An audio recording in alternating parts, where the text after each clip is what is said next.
నమస్తే కళ్యాణ్ నమస్తే చక్రవర్తి జయ గారు. కళ్యాణ్ గారు మ్మ్. పార్వతమ్మ ఒక అమ్మగారు మనకి మెయిల్ చేశారండి. పెద్ద ఆవిడే. కొడుకు ఫస్ట్ పెళ్లికి ఒక ఇష్యూ అయింది. సో రెండోసారి పెళ్లి చేసుకోమని అడుగుతున్నారు ఆవిడ. రెండో పెళ్లికి వెళ్ళాలని తల్లిగా ఆవిడ కోరుకుంటున్నారు, కానీ అతను అంగీకరించట్లేదు. ఒక్కసారి డాక్టర్ గారితో మాట్లాడించండి, అతని మనసు మారుతుందేమో అనే ప్రయత్నంలో భాగంగా ఆవిడ మనకు ఒక మెయిల్ పంపించారండి. ఒకసారి కాల్ చేద్దామా? తప్పకుండా. అంటే చాలా మంది వాట్సాప్ నెంబర్ ఉంటే బాగున్నావు, మెయిల్ చేయడం కష్టంగా ఉందని అంటున్నారు, కానీ వీళ్ళు ఈ పెద్దవాళ్ళని చూసి మనం నేర్చుకోవాలి. అవునండి, ఎవరొకరు సాయం తీసుకుని మెయిల్ పంపిస్తున్నారు. అవును. హలో హలో అమ్మా, నమస్తే. నేను జయానమ్మ, పార్వతమ్మేనా మాట్లాడేది? అవునమ్మా, నమస్కారం అమ్మా. పార్వతమ్మనే మాట్లాడుతున్నా. అమ్మ బాగున్నారమ్మా? ఏం బాగులే అమ్మా, ఏదో కష్టంలో ఉండి నా కష్టాన్ని మీకు చెప్పుకుంటే నా బిడ్డని ఒక దారికి తెస్తారని చెప్పేసి మీకు మెయిల్ చేశానమ్మా. తప్పకుండా అమ్మా, తప్పకుండా. మంచి సలహా డాక్టర్ గారి వైపు నుంచి మనం తీసుకోవచ్చు. మీరు నాకు ఏదైతే మెయిల్లో చేశారో అదొక్కసారి ఆయనతో మాట్లాడండి. అట్లాగేనమ్మా, ఇవ్వండమ్మా. పార్వతమ్మ గారు నమస్తే అమ్మా. నమస్కారం. చాలా సంతోషం అమ్మా. మీ వయసు ఉన్న వాళ్ళు కూడా మాకు ఈమెయిల్ పంపించే ప్రయత్నం చేస్తున్నారంటే ఎంత ఉంటది పార్వతమ్మ గారు? మనసుంటే మార్గం ఉంటుంది. ఖచ్చితంగా. ఎంత ఉంటది వయసు పార్వతమ్మ గారి మీది? నాకు 65 ఏళ్ళు బాబు. అమ్మా పర్లేదా? ఆరోగ్యం బానే ఉందా? నా ఆరోగ్యం బానే ఉంది నాయన. నా కొడుకే ఏమిటో దారి తప్పిపోయినట్టు 24 గంటలు తాగుతూనే ఉన్నాడండి డాక్టర్ గారు. అయ్యయ్యో. పగలు లేదు, రాత్రి లేదు, ఆ గదిలోంచి బయటికి రాడు అసలు.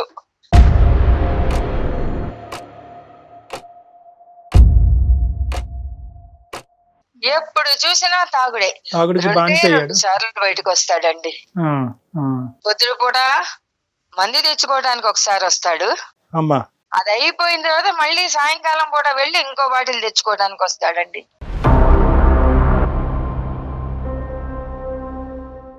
ఏంటమ్మా పరిస్థితి? అసలు ఎందుకు వచ్చింది ఇలాంటి పరిస్థితి?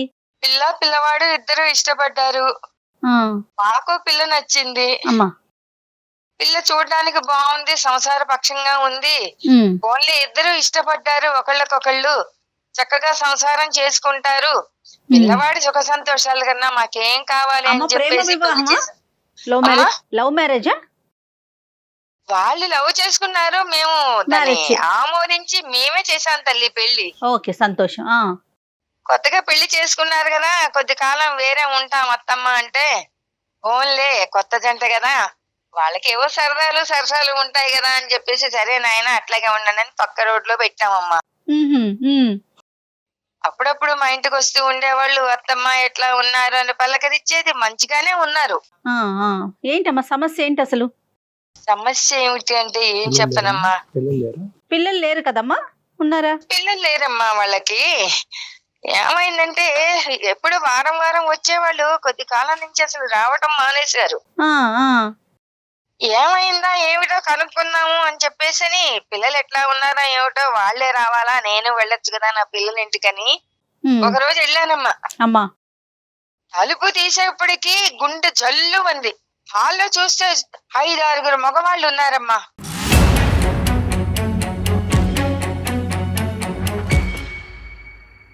మధ్యలో బాటిల్స్, అందరూ కూర్చుని నవ్వుకుంటూ కబుర్లు చెప్పుకుంటూ మందు కొడుతున్నారమ్మా.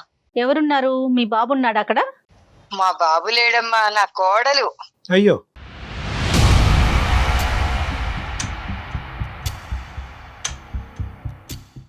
ఒక్కసారిగా ఉలిక్కిపడి చూసి, నన్ను చూసి తలుపు కొట్టి రావాలని తెలీదా అని చెప్పేసి ఒక్కసారి నా మీద విరుచుకు పడిందమ్మా.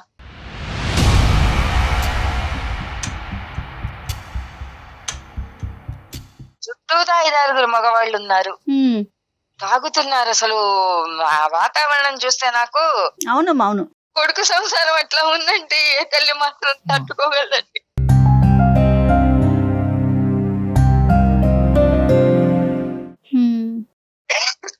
బాధపడకండి అమ్మ, బాధపడకండి, మీరు పెద్దవారు. గుండె చెదిరిపోయిందండి.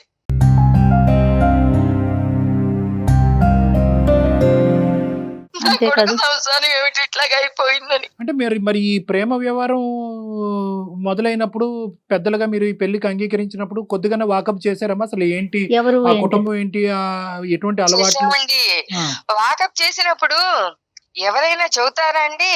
అదే అది పాయింట్ లేండి. కానీ ఊరబద్దవాడైనా మనం ఒక పెళ్లి చెయ్యాలి అంటారు కానివ్వండి, ఆ, వాస్తవం ఎవరు చెప్పరు కదండి. చెప్పరు. కానీ ఏదన్నా మనకి అడిగే బాధ్యత అయితే మన మీద ఉంది కదా. ఎంక్వైరీ చేస్తే మంచి పిల్లేనండి, చాలా బుద్ధిమంతురాలు, సంసారపక్షంగా ఉంటుంది అని చాలా అన్నారు. బుద్ధిమంతురాలు. ఇప్పుడు మీ అబ్బాయి ఏమంటాడమ్మా? మా అబ్బాయి వచ్చేప్పటికి అసలు ఎక్కడ లేని వగలు పోతుందిటండి. మా వాడు మొత్తుకున్నాడు. ఉమ్, రాగానే గుమ్మంలోకి రాగానే ఎక్కడ లేని ప్రేమ వలకపోస్తుంది. అసలు మా వాడు మాట్లాడడానికి కూడా అవకాశం ఇవ్వకుండా ఉమ్, లేనిపోని వగలపోతూ ప్రేమ వలకపోస్తూ అసలు అక్కడ ఉండకుండా గదిలోకి లాక్కుపోతుందిటండి. ఓకే. సో ఆవిడ చేసేది ఆవిడ చేస్తది, కానీ మీ అబ్బాయి నోరు ఎలా మోయించాలో కూడా బాగా తెలుసు ఆవిడకి. ఆ, సో ఈ ఇష్యూ బయటకు పొక్కకుండా కుటుంబాన్ని కాపాడేటటువంటి ప్రయత్నం ఒక పద్ధతిలో చేస్తూ ఉంటది. ఇంకో అవునండి. పక్క నుంచి ఆవిడ సోషల్ బిహేవియర్ అనేది అలాగే ఉంది. అట్లాగే ఉందండి. రైట్. దీని గురించి మీ అబ్బాయి ఎలా ఖండించాడు? ఈ విషయం మీరు మీ అబ్బాయిని అడిగారా? మీ అబ్బాయి వచ్చి తన బాధ మీ దగ్గర వెలగక్కున్నాడా? అప్పటి వరకు ఈ అంశం మీ అబ్బాయి మీకు ఎందుకు చెప్పలేదు? నేనే అడిగాను ఫోన్ చేసి, ఏమిచ్చా ఇట్లా చూద్దాను పెడితే నీ పెళ్ళాం ఈ స్థితిలో ఉంది, ఉమ్, నువ్వు నాకు ఒక్క మాట కూడా చెప్పలేదేమిటి, నేను ఇట్లా ఉన్నాను ఇట్లా కష్టపడుతున్నాను అని అంటే, ఉమ్, అమ్మ ఏం చెబుతానమ్మా, ఏం చెప్తా? ఏం చెప్పను దాని మీద. ఒకళ్ళకొకళ్ళు ఇష్టపడ్డాము, చెప్తా. పెళ్లి చేసుకున్నాము, ఏదో సుఖంగా ఉందాము అనుకున్నాం. మధ్యలో దీనికి బుద్ధి ఎందుకు పుట్టిందో నాకే అర్థం మధ్యలోనే. కావట్లేదు. ఆ, సో వీళ్ళు ప్రేమించుకున్నప్పుడు అయితే మాత్రం ఈ అమ్మాయికి ఇటువంటి అలవాట్లు లేవనేది మీ అబ్బాయి ఖచ్చితంగా చెప్తున్నాడు. లేవు అని అన్నాడు, కానీ వాడికి మాత్రం ఏం తెలుస్తుందండి. తర్వాత వాళ్ళిద్దరి మధ్య ఏం జరిగింది అన్నది నాకు తెలియలేదండి. ఉమ్, ఒక రోజు పొద్దున్నే బావురమని ఏడ్చుకుంటూ వచ్చేసాడండి నా కొడుకు. ఓ, ఏమైందిరా నాయన అని చెప్పేసండి, ఏం చెప్పనమ్మా, నా నెత్తిని పెద్ద బండ పడేసేసి పెట్టే బెడ సర్దుకుని పుట్టింటికి వెళ్ళిపోయింది. నాకు నువ్వు అక్కర్లేదు, నీ కాపురం అక్కర్లేదు, నాకు విడాకులే కావాలి అని అంటున్నావు.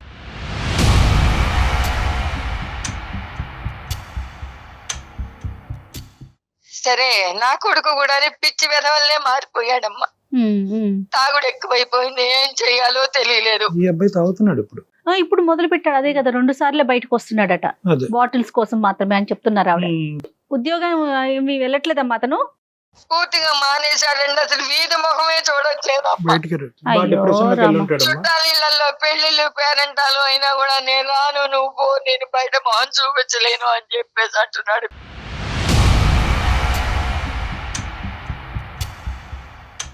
అంటే ఇప్పుడు తలెత్తుకోలేనటువంటి పరిస్థితి కదా మేడం. ఒకటి ప్రేమించినటువంటి అమ్మాయి ఇలా చేసింది అనేది, రెండోది ఏంటంటే మోసపోయాను అంటే ఈ మాత్రం అంశం ముందు ఆ అబ్బాయికి తెలియకుండా గుడ్డిగా పెళ్లిలోకి దిగటం అనేటువంటి రెండోది. మూడోది సమాజానికి ఏమని చెప్పుకోవాలి. నాలుగోది ఇంకేమన్నా ఉందేమో మనకు తెలియదు. ఏమని చెప్పి వెళ్ళిపోయిందంట అమ్మాయి ఇంట్లోంచి? ఆ విషయం నాకేం చెప్పలేదండి, అదే అర్థం కాని పరిస్థితి అండి. నీకు తెలియదు. దాంతో పిచ్చేదవై తాగేస్తున్నాడండి మందు, తిండి కూడా తింటలేదు, గదిలోంచి బయటికి రావట్లేదు. అమ్మా ఈ వయసులో ఏం చెయ్యాలో తెలియక గుండెలు పార్వతమ్మ గారు బాధపడుతున్నారు. ఒక్క నిమిషం ఓపికగా వినండి. నేను అనేది ఏంటంటే ఈ రోజు మీ అబ్బాయి యొక్క పరిస్థితి అందరికీ అర్థం కానటువంటిది ఏం కాదు. బహుశా ఆ అబ్బాయి స్థానంలో ఎవరున్నా కూడా ఇదే విధంగా రియాక్ట్ అవుతారేమో. తాగుతారా లేదా అన్నది వేరే విషయం, కానీ ఇదే విధంగా రియాక్ట్ అవుతారేమో అన్నది మనం చెప్పుకోవాలి. ఎందుకంటే కనుక అన్ని విధాలుగా మోసపోయాడు. ఈ రోజు ప్రేమించాడు, ఈ అబ్బాయి తప్పు ఉందా లేదా అన్నది తీసి పక్కన పెడితే కనుక ఆ అమ్మాయి ఈ విధంగా వ్యవహరిస్తూ ఆ అమ్మాయి సంతోషాలకి సుఖాలకి అలవాటు పడి ఈ రోజు ఈ అబ్బాయిని వదిలేసి బయటకు వెళ్ళింది. ఇప్పుడు కష్టపడి తల్లిదండ్రులను ఒప్పించి పెళ్లి చేసుకున్నాడు. మీకేం చెప్పుకోవాలి? మీరు ఆల్రెడీ మనస్తాపకు గురయ్యారు, మీకు వయసు మీద పడింది. సో ఆ అబ్బాయి ఒక పద్మవ్యూహం అనేటటువంటి దాంట్లో చిక్కుకుపోయాడు ఈరోజు ఆ బాధల్లో. సో కాబట్టి ఈరోజు మనం ఏం చేయాలి అంటే కనుక మనం కొద్ది మనోధైర్యాన్ని సంపాదించుకుని మనం నిలదొక్కుని ఆ అబ్బాయి ధైర్యాన్ని నింపేటటువంటి ప్రయత్నం చేయాలి, కానీ మనం విరిగిపోకూడదు. ఇది చాలా క్లిష్టమైనటువంటి పరిస్థితి. బాబు ఎక్కడున్నాడమ్మా? మేము మాట్లాడేదానికి అవకాశం ఉందా? ఇక్కడే ఉన్నాడండి. నేను అక్కడికి ఎన్నోసార్లు చెప్పి చూశానండి. అది విడాకులు అంటోంది కదా, దాని అది పోయింది కదా, అక్కర్లేదు అని. వెళ్ళిపోయిందా? విడాకులు అయిపోయినాయి అమ్మా? విడాకులు ఇచ్చేస్తాను నాకు అక్కర్లేదు అని వెళ్ళిపోయిందండి. కాదమ్మా, బాబున్నాడా ఇంట్లో? మరి డాక్టర్ గారితో ఒకసారి ఏమన్నా మనతో మాట్లాడిద్దామా? మాట్లాడతాడు ఉన్నాడండి. మాట్లాడిద్దామా? మరి మీరేమంటారు? అట్లాగేనండి, అట్లాగే మాట్లాడిద్దాం. ఇదిగోండి ఇవ్వండి అమ్మా ఇస్తున్నాను. ఒకసారి. నాన్న సాయి, డాక్టర్ గారు నీతో మాట్లాడతా, అట్లా మాట్లాడయ్యా ఒకసారి. పాపం పెద్దవిడికి ఆవిడ చేసిన తప్పు. మళ్ళీ ఏంటి తల్లి నాకు? అయ్యో నా అబ్బాయికి నచ్చదమ్మా. సరేనా? సాయి, హలో, సాయి, చెప్పండి సార్. గుడ్ ఆఫ్టర్నూన్ నాన్న, బాగున్నావా? ఏం బాగోలేను సార్, చెప్పండి ఏంటి? కాదు నాన్న, ఏంటి సమస్య ఏంటి? అమ్మ బాధపడుతుంది కదా, ఒకసారి మేము ఏమన్నా సలహా ఇచ్చి ఈ సమస్యకి ఏమైనా పరిష్కారం చూపెట్టచ్చేమో అనే ఉద్దేశంతో కాల్ చేసాము. ఏంటి ప్రాబ్లం ఏంటి? ఏం చెప్తాను సార్ అది? చెప్పు నాన్న, పర్వాలేదు. ఇప్పుడు కూడా మీరు డ్రింక్ లోనే ఉన్నారా? అవును సార్, ఇప్పుడే బయటకు వెళ్ళాలి, టైం అవుతుంది ఆల్రెడీ. ఏది డ్రింక్ చేయడానికి బయటకు వెళ్ళాలా? అవును సార్, తెచ్చుకోవాలి. ఇక మీరు ఇప్పుడు కాల్ చేసి మళ్ళీ నన్ను ఆపారు ఏంటో. ఒక గంట లేటుగా తెచ్చుకుంది కానీ ఒక్కసారి మేము చెప్పేది విను. ఏం చెప్తాను సార్ అది? ఏంటి ప్రాబ్లం ఏంటి? చెప్పమంటే ఏం చెప్తాను సార్, చెప్పండి. ఆఫీస్కి వెళ్ళి వచ్చే లోపు, డోర్ తీసే లోపు ఇంట్లో 10 మంది మొగాలు నేసుకొని కూర్చుంటది. ఏంటి ఇది నేను అడిగే లోపు నా మీదకి వచ్చి నన్ను, నా కన్నొచ్చాడు, నా బుజ్జి వచ్చాడు, నా బంగారం వచ్చాడు అని చెప్పి నన్ను ప్యాంపరింగ్ చేసి రూమ్ లోకి వేసుకొని పోతుంది. ఏం చెప్తాను సార్, చెప్పండి. ఇంకా కాదు నాన్న, ఎంతకాలం మీ లవ్ మ్యారేజ్, ఇప్పుడు ఈ అమ్మాయి అనేటటువంటిది ఈ విధంగా వ్యవహరిస్తుంది అనేది మీ అమ్మగారికి బ్రేకింగ్ న్యూస్, నీకు బ్రేకింగ్ న్యూసా, లేదంటే నీకు ఈ అమ్మాయి యొక్క మనస్తత్వం ముందు నుంచి, వ్యవహారం ముందు నుంచి తెలుసా? లేదు సార్, యాక్చువల్ అది నా మీద మోజుతో చేసిందో, ఎలా అది దాన్ని ప్రేమ అంటారో, దాని మీద ప్రేమ అంటారో ఏమంటారో నాకు తెలియదు సార్. సో ముందే నువ్వు బురదలో కాలేసావు. ఓకే, అంటే సో నీకు క్లారిటీ లేదు ఎంతకాలం ప్రేమ ఇది? నేను గత 4 సంవత్సరాల నుంచి ప్రేమిస్తున్నాను సార్. 4 years ప్రేమలో ఈ అమ్మాయి వ్యవహారము, అలవాట్లు మీకు తెలియదు. పెళ్ళైనటువంటి దగ్గర నుంచి ఈ అమ్మాయి ప్రవర్తన ఇలాగే ఉందా? సడన్ గా మధ్యలో స్టార్ట్ అయిందా? ఈ స్నేహితులు ఎవరు ఈ మగవాళ్ళు? ఆఫీస్ వాళ్ళ, లేదంటే ఇరుగు పొరుగా, చైల్డ్హుడ్ ఫ్రెండ్సా, ఎవరు వీళ్ళు? లేదు సార్, ఇప్పుడు చూసా నైట్ 1 గంటలకి 2 గంటలకు ఫోన్లు వస్తుంది, బయటకు వెళ్ళిపోతాయి. ఏమన్నా అంటే ఫ్రెండ్ అంటది, పక్కన మొగుడు ఉన్నాడని కూడా పట్టించుకోదు. ఫ్రెండ్ కాల్ చేస్తాడు, నేను పోవాలంటది.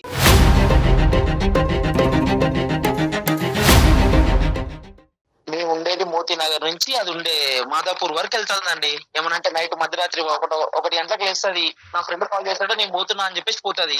ఏం ఫ్రెండ్షిప్ అండి? ఫ్రెండ్షిప్ తగలబడ అర్ధరాత్రిలో పగలు రాత్రి తాగటం, అదే ఆ ఫ్రెండ్షిప్? ఒక ఆడపిల్ల మగ పిల్లలతో కలిసి నువ్వు అమ్మాయిని ఏం ప్రశ్నించావు? నువ్వు మొగుడు వాళ్ళ ఫ్రెండ్స్ కి మొగుడు తేడా తెలియదు అంటే ఏమని చెప్తామండి?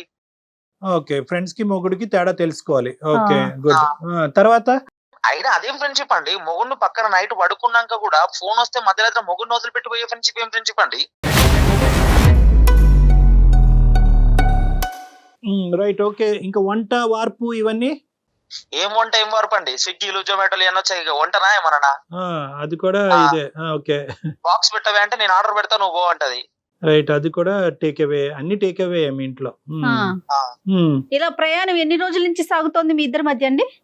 2-3 సంవత్సరాల నుంచి అవుతుందండి. మీకు చేతులెత్తి దండమండి సాయి గారు. కాదు, అదే ఇప్పుడు అందరికి, ఇప్పుడు నాకు కాదు, చిన్నపిల్లలు ఎవరన్నా చూసినా కూడా ఈ ప్రోగ్రామ్ క్లియర్ కట్ గా అడిగేటటువంటి ఒక ప్రశ్న. 4 years పాటు ఈవిడ రహస్యాలు, ఈవిడ స్టోరీ 0.5% కూడా నీకు తెలియనటువంటి నువ్వు 2 years లో 100% సినిమా చూపెడుతున్నావు ఏంటి? అంటే ఇది నీ అమాయకత్వమా, ఆ అమ్మాయి దాపరికమా?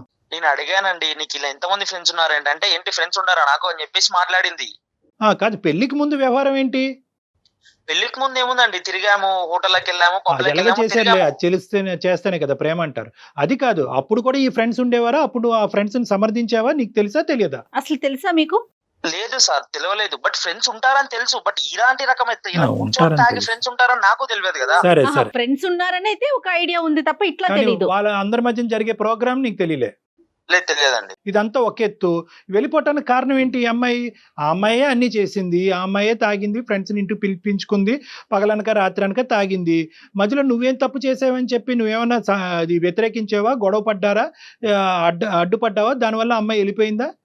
లేదండి, నేను ఇలా ఆఫీస్ నుంచి వచ్చాను. రైట్, వచ్చాక నేను ప్రెగ్నెంట్ అని చెప్పింది. ప్రెగ్నెంట్ అని చెప్పింది. సంతోషం. ఓకే, నాకు అనుమానం వచ్చి నేను ఒక క్వశ్చన్ అడిగాను. ఆ ప్రెగ్నెంట్ నా కారణంగా వచ్చిందేనా లేకపోతే ఇంకేదన్నా నేను అడిగాను. అదేం పిచ్చి ప్రశ్న నువ్వు? అదేం పిచ్చి ప్రశ్న అంటే 10 మందితో కలిసి తిరిగాక అది నాదా నాకు డౌట్ వస్తుంది కదా సార్.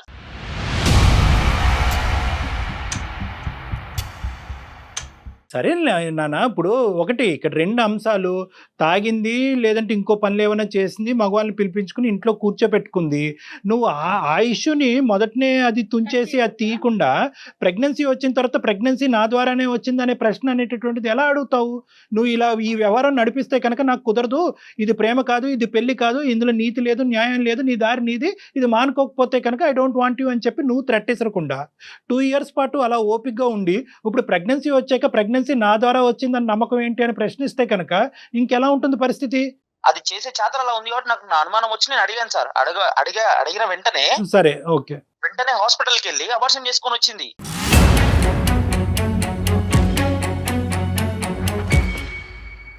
అబార్షన్ చేసుకొని వచ్చి నాకు నువ్వు అవసరం లేదు, నేను వెళ్ళిపోతాను, మా పుట్టింటికి వెళ్ళిపోతాను అని చెప్పేసి పోయింది.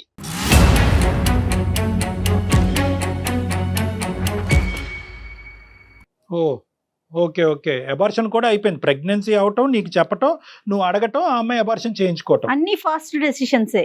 నువ్వు మొగాడు కాదని ఒక పెద్ద బండరాయి నా మీద వేసిపోయింది సార్. ఇక ఏం చెప్పమంటారు సార్? ఇక తాగకపోతే ఏం చేయాలి సార్? ఇలా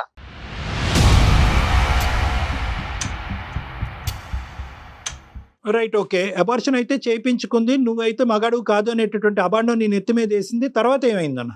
వెళ్ళిపోయింది సార్, అంతే. ఇంకా వెళ్ళిపోయి ఎంతకాలం అయింది? వెళ్ళిపోయి ఒక 2 నెలలు అవుతుందండి. 2 months అయ్యింది. ఎప్పుడు మీ పేరెంట్స్కి ఎప్పుడు చెప్పావు ఇదంతా కూడా, ఈ గొడవ అంతా అవుతుంది, ఈ అమ్మాయి నీ మీద ఇటువంటి అబాండం వేసింది? తాగేటటువంటి అంశం పార్వతమ్మ గారికి తెలుసు అంటే ఆవిడ తలుపు కొట్టి వచ్చేటప్పటికి ఆవిడకి దెమ్మ తిరిగే సీన్ కనిపించింది. నువ్వు అసలు నువ్వు మగాడు కాదనేటటువంటి అబాండం నీ మీద వేసింది అనేది ఆ సబ్జెక్ట్ ఎప్పుడు చెప్పావు మీ అమ్మగారికి? చెప్పేది ఏముందండి, అదేమన్నా సాధించామా చెప్పుకోవడానికి? అలా బాధ మర్చిపోవడానికి రోజు తాగుతున్నా. సరే, 2 months అయ్యింది, విడాకులకి అప్లై చేశారా ఆవిడ? అది ఏమన్నా చేసుకుంది సార్, మనకు అనవసరం. ఇంకా నాకు పెళ్ళొద్దు, ఏమొద్దు, ఇలాగే తాగుతూ ఉంటా అంతే.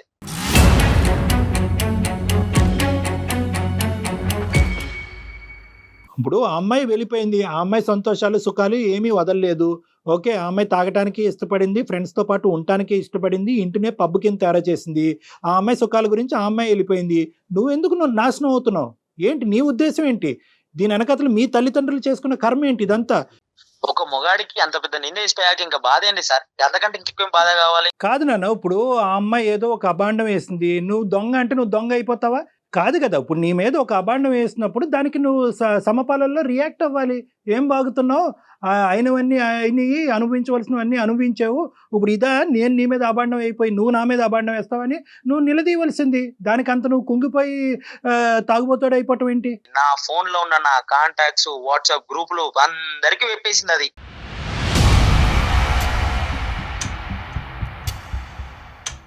అందరికి మెసేజ్ పంపించిందా?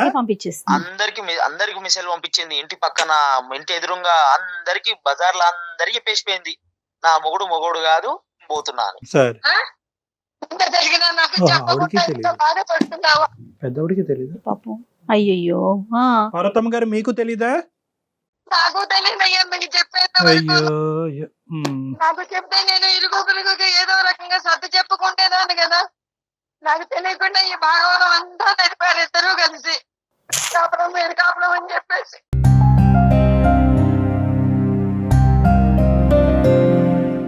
ఈ విషయం నాకు ముందు చెబితే నా చుట్టాల వాళ్ళందరికీ నేను చెప్పుకుంటేదాన్ని కదా. సాయి, ఒక్కటి నాన్న, ఇక్కడ ఇప్పుడు అబాండం వేసి 1000 మందికి చెప్పని, 1,00,000 మందికి చెప్పని, ఎంతమందికన్నా చెప్పని, at the end of the day నిజమే. ఆ నిజం ఏంటి అనేది, నువ్వెవరు అన్నది నీకంటే బాగా ప్రపంచాన్ని ఎవరికి తెలియక్కర్లేదు. ఓకే, ఇది నెంబర్ 1. నెంబర్ 2 ఏంటంటే కనుక, సర్వసహజంగా ఈ మాట మనం ఎక్కువ వింటున్నాం. విడాకులు తీసుకుని గొడవ పడేటటువంటి భార్యాభర్తల్లో అటువైపు స్త్రీ ప్రధానంగా నిందేసేది ఏంటంటే కనుక, నేను వెళ్ళిపోతున్నానండి మా ఆయన దగ్గర నుంచి, మా ఆయనకు మగతనం లేదు. ఇది చాలా కామన్గా వినిపిస్తుంది, ఇది అందరికీ తెలిసినటువంటి సీక్రెట్. సో కాబట్టి ఏంటంటే, అక్కడ ఆ అమ్మాయి ఏదో నా మీద పెద్ద ముద్ర వేసింది కాబట్టి నేను తలదించుకుని ఇలా తాగుతూ నా జీవితాన్ని ఈ విధంగా నాశనం చేసుకోవాలనేటటువంటి ఉద్దేశం, దయచేసి నా కోరిక మేరకు ప్లీజ్ అది తీసేసే. నీ గురించి బతికి, నీ ప్రేమ గురించి బతికేటటువంటి నీ తల్లిదండ్రులు నీతో పాటు ఉన్నారు, కాసేపు వాళ్ళ గురించి ఆలోచించు. నేను అనేది ఏంటంటే, ఈరోజు దేని గురించి బాధపడుతున్నావు? ఒకటి, మొత్తం అంతా కూడా మొదటి నుంచి నీ ప్రయాణం అంతా కూడా గజిబిజి, అంత నీ ప్రయాణం, నీ ప్రేమ గజిబిజి, అందులో ఎటువంటి అర్థం లేదు.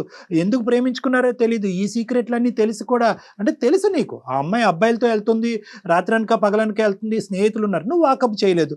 ప్రేమ ప్రేమ ప్రేమ అనేటటువంటి మత్తులో ఒక అడుగు ముందుకేసి 10 అడుగులు ముందుకేసి నువ్వు పెళ్లి చేసుకున్నావు. ఇది నెంబర్ 1. నెంబర్ 2, ఇటువంటి వ్యవహారం నడుస్తున్నప్పుడు నీకు అంత అనుభవం ఆలోచన లేనప్పుడు నువ్వు చేయవలసినటువంటిది ఏంటి? ఐదర్ వాళ్ళ పేరెంట్స్ కన్నా చెప్పాలి, లేదంటే మీ పేరెంట్స్ కన్నా చెప్పాలి. అది కూడా చెప్పలేదు. సడన్గా మీ అమ్మగారు చూశారు కాబట్టి ఈరోజు ఆవిడకి ఆ మాత్రం అన్నా తెలుసు, మాకు ఈమెయిల్ చేసి ఏమండి మా అబ్బాయి పరిస్థితి ఇలా ఉందని చెప్పి ఆవిడ కనిపించింది. ఇది వాస్తవానికి ఆవిడకి కనిపించిన నిజం కూడా 10%. అబార్షన్ అనేటటువంటి అంశం తెలీదు, నీ మీద ఇంత అబాండం వేస్తుంది అనేటటువంటి అంశం కూడా వాళ్ళకి తెలీదు. మరి అందరికీ మెసేజ్లు పంపించినటువంటి అమ్మాయి ఈరోజు మీ అమ్మ నాన్నకు కూడా ఎందుకు మెసేజ్ పంపించలేదు? లేదంటే మెసేజ్ పంపించింది వాళ్ళు చూసుకోలేదా? సో ఇలాంటి రకరకాల ప్రశ్నలు మీ మొత్తం ప్రయాణంలో ఉన్నాయి. అబాండం వేయకుండా ఇక్కడి నుంచి బయటకు వెళ్ళలేదు. ఎందుకంటే మీరు తిరిగి ఆ అమ్మాయి మీద ఇలా తాగి ఈ విధంగా అలవాట్లకు బానిసైనటువంటి వ్యక్తి ఈ విధంగా బయటకు వెళ్ళిపోయింది, ప్రెగ్నెన్సీ వచ్చి అబార్షన్ చేసుకుంది అనేటటువంటి అబాండం ఆ అమ్మాయి మీద పడుతుంది. కాబట్టి ముందెచ్చు ఆ అమ్మాయి ఏం చేసిందంటే నీ మీదే అబాండం వేసి బయటకు వెళ్ళింది. అసలు నేను చెప్పేది కూడా వినండి అయ్యా. చెప్పండి అమ్మా. ఆ అమ్మాయి అన్ని కూడాను జాగ్రత్తలు పడుతూ వీడు బాగా సంపాదిస్తున్నాడని చెప్పేసి వీడి సంపాదనకు ఆశపడి చేసుకుందని ఇప్పుడు నాకు అనిపిస్తోందమ్మా. ఎందుకంటే ఆ అమ్మాయి మధ్య తరగతి కన్నా కూడా కొంచెం తక్కువ క్లాసు, ఆదాయం తక్కువ. మా అబ్బాయి చూస్తేనా నెలకు వచ్చేప్పటికి 60-70 వేలు సంపాదిస్తున్నాడు. ఏదో రకంగా జాబ్ చేసి వీడిని మోసం చేసి ప్రేమ అనేటువంటి ముసుగేసి పెళ్లి చేసుకుందాం. అక్కడ వరకు నిజమే పార్వతమ్మ గారు, అక్కడ వరకు నిజమే. అది నేను కాదు కదా, ఎవరైనా నమ్ముతారు. కానీ ముంచి పారేసింది. అవును, కరెక్టే. ఇప్పుడు నేనేమంటున్నానంటే 2 ఇయర్స్ ప్రయాణంలో ఈ అమ్మాయి ఇతను డబ్బులకే ఆశపడుతూ ఈ విధంగా వ్యవహరిస్తుందంటే ఏ మగాడు కానీ ఊరుకుంటాడమ్మా? ఎందుకు ఊరుకోవాలి? మీ అబ్బాయి నీతో పాటు ఉండను అనేటటువంటి అంశాన్ని మీ అబ్బాయి ఎందుకు పరిగణలోకి తీసుకురాలేదు? వాడి అతి మంచితనమే వాడిని ఈ రోజున ఈ స్థితికి తీసుకొచ్చిందమ్మా. అంటే తప్పులు చేస్తుంది ఆ అమ్మాయి అయినా కూడా తప్పులు బయట పెట్టి దీన్ని సరిదిద్దేటటువంటి ప్రయత్నం నువ్వు ముందుగానే చేస్తుంటే కనుక వ్యవహారం ఇంకో విధంగా ఉండేదేమో నాకు అనిపిస్తుంది. ఇంకా ఫర్దర్గా తప్పు చేసుకోవద్దు, నీ జీవితాన్ని పాడు చేసుకోవద్దు. ఇప్పుడు నువ్వు నాకు చెప్పవలసింది ముఖ్యమైనటువంటి అంశం, నువ్వు ఎందుకు తాగుతున్నావు? ఈ అమ్మాయి పరువు తీసిందని తాగుతున్నావా, లేదంటే నీ జీవితం పాడైపోయిందని తాగుతున్నావా? ఎందుకు తాగుతున్నావు? ఆ తాగుడికి నువ్వెందుకు బానిస అయ్యావు? ఆ అమ్మాయి తాగుతూనే ఆ విధంగా ఒళ్ళు జలధరింపు వచ్చేటటువంటి విధంగా ఉండే నువ్వు ఈ రోజు నువ్వెందుకు ఆ తాగుడికి బానిస అయ్యావు? నాన్న, బాధ మర్చిపోవటానికి తాగుడు మందా? ఏ టెక్స్ట్ బుక్ లో ఉందో చెప్పు. అదే మందు. నువ్వు మర్చిపోవటానికి తాగటం అనేటటువంటిది ఒక మందుగా పరిగణిద్దాము. నీ లివరు కిడ్నీ పాడయ్యి రేపొద్దున చచ్చిపోతే హాస్పిటల్ పాలైతే అక్కర్లేదా? ఒక భార్య వెళ్ళిపోయిందని చెప్పి ఒక కొడుకు లేనటువంటి సిచ్యువేషన్ తీసుకొస్తావా మీ తల్లిదండ్రులకి? ఇదేనా న్యాయం? దీని గురించేనా నీ తల్లిదండ్రులు నిన్ను పెంచి ఈ స్థాయి వరకు తీసుకొచ్చారు? అందుకని చెప్పి నేను మా ఇంట్లో కూడా చెప్పలేదు, నేను సొసైటీకి కూడా ఏం చెప్పదలుచుకోలేదు. తాగాలి, ఇంట్లో ఉండాలండి, అంతే.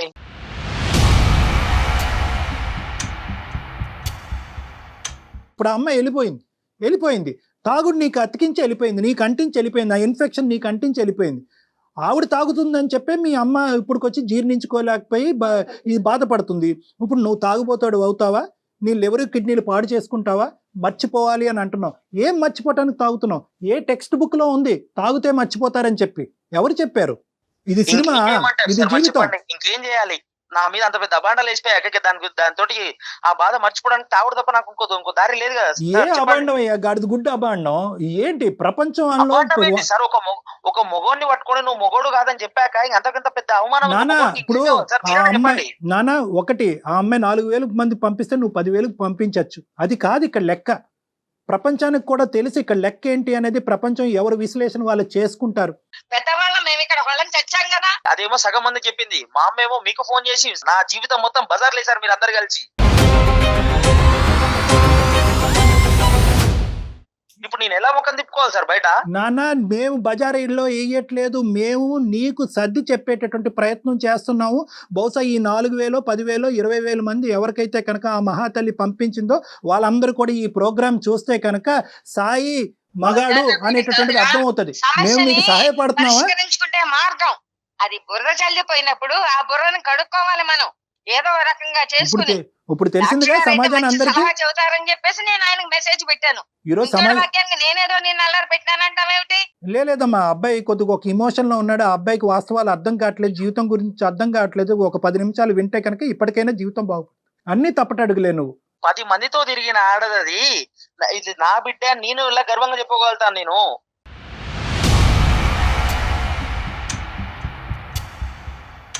సరేనా? ఇప్పుడు ఆ అమ్మాయి నీ కళ్ళెదురుగుంటానే లేదు, ఆ అమ్మాయి ఎక్కడికో పోయింది.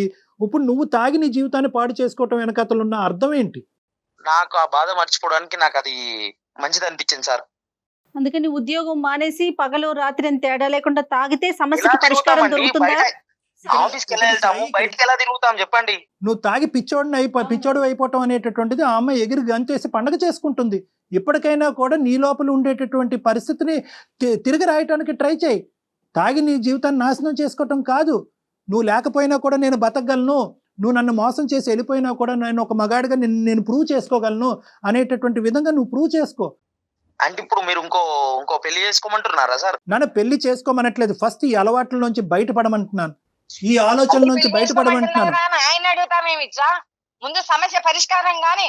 ఆ అమ్మాయి వెళ్ళిపోయింది. ఇప్పుడు నీ జీవితాన్ని ఇప్పటికైనా కరెక్ట్ మార్గంలో బ్రతకడానికి ప్రయత్నించు. ఎందుకంటే నువ్వు ఇలా తాగితే కనుక, ఇలా తాగి ఈ విధంగా నీ జీవితాన్ని నాశనం చేసుకుంటే కనుక, ఎవరైతే ఈ నలుగురు మనుషులు ఉన్నారో నీ చుట్టుపక్కల, ఎవరికైతే ఈ అమ్మాయి ప్రచారం చేస్తుందో వాళ్ళందరూ ఏమనుకుంటారు, ఓ కరెక్టే ఈ అబ్బాయి తప్పుడుగానే ఉండేవాడేమో, ఈ అబ్బాయికి నిజంగా ఆ కెపాసిటీ లేదేమో, అందు గురించి ఆ బాధను దిగమించుకోవటానికి భార్య వెళ్ళిపోయిందనే బాధతో ఇప్పుడు తాగుబోతా అయ్యాడేమో అని చెప్పి నీకు తెలియకుండానే నీ అబద్ధాన్ని నిజం చేస్తున్నావు. సాయి, వింటున్నావు కదా? ఇప్పుడు ఏం చేయాలి సార్ చెప్పండి. ఫస్ట్ డ్రింక్ కి గుడ్ బై చేయి. నువ్వు తాగేటటువంటి అలవాటుకి గుడ్ బై చెప్పు. అది నీ జీవితానికి సమాధానం చెప్తాదనో, లేదంటే నీ బాధల్ని మర్చిపోయేటటువంటి విధంగా చేస్తుంది అనేటువంటి నమ్మకాన్ని నుంచి బయటికి రా. అది నీ జీవితాన్ని ధ్వంసం చేస్తుంది. చాలా థ్యాంక్స్ డాక్టర్ గారు, మా వాడికి ఈ రకంగా మంచిగా చెప్తున్నారు. సరిపోదమ్మా, కొంతవరకు అర్థమైందని నేను అనుకుంటున్నాను. ఇమీడియట్ గా తక్షణమే ఈ అబ్బాయిని నా దగ్గర తీసుకురండి. కొన్ని కౌన్సిలింగ్ సెషన్స్ అనేటటువంటి ఇప్పించేటటువంటి ప్రయత్నం చేస్తే ఆ అబ్బాయి ఆలోచన తప్పు అనేటటువంటిది ఆ అబ్బాయికి అర్థం అవుతుంది, మళ్ళీ కొత్త జీవితాన్ని ప్రారంభిస్తాడు. అట్లాగే సార్, మీరు చెప్పినట్టే చేస్తా ఉండే డాక్టర్ గారు. ఓకేనా సాయి? చెప్పండి. ఇంకా చెప్పేది ఏం లేదు, చెప్పాను. మిగతాదంతా కూడా ఏమన్నా ఉంటే కనుక మనం కౌన్సిలింగ్ లో మాట్లాడదారా? సరేలేండి sir. Okay right. Okay Parvathamma గారు, వెళ్ళిపోవాలి.